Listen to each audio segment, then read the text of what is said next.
Masjid yang berkonstruksi kayu ini dibangun pada abad 18 Masehi, atau tepatnya pada tahun 1826 Masehi. Masjid ini merupakan salah satu masjid tertua yang dibangun oleh ulama Aceh untuk menyiarkan agama Islam pada masa itu. Masjid Tuha awalnya didirikan oleh Teku Murah Langgapang. Setelah itu dirinya meminta utusan untuk menjemput Habib Abdurrahman bin Habib Hussein Al-Mahdali, atau yang dikenal dengan Habib Kuala Baku, yang berasal dari negeri Yaman untuk mengajarkan agama Islam.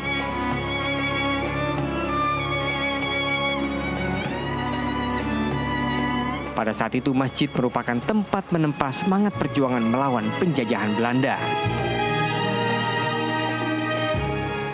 Jadi tahunnya terdiri ini tahun 1808, kan? Lebih kurang 200 tahun lah.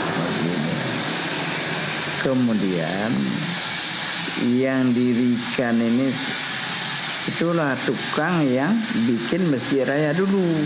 Jadi kalau imamnya itulah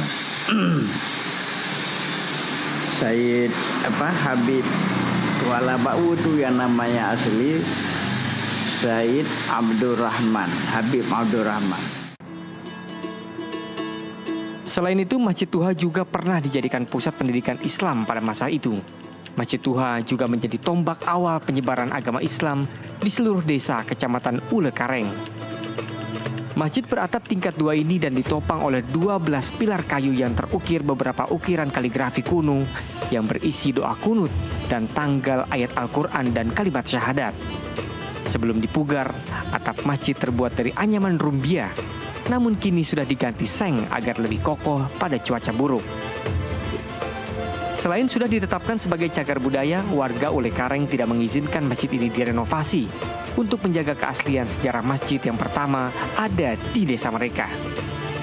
Salah satu warga desa menceritakan, sholat di masjid ini memberikan kenyamanan batin yang berbeda.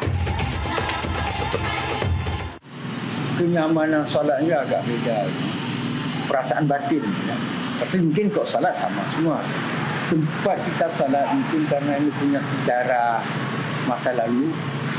Kemudian memang mesti dibangun pada masa abad 13. Dan terasa nyaman salat sini, kenyamanan batin itu terasa berbeda. Beda jauh beda. Mungkin kalau kita salat di tempat lain yang mungkin teringat kita ada aslinya, ini kan tidak. Tapi punya nilai kenyamanan batin. Kini Masjid Tuha Ule Kareng hanya dijadikan sebagai tempat pengajian anak-anak dan pengajian majelis taklim ibu-ibu di Kecamatan Ule Kareng.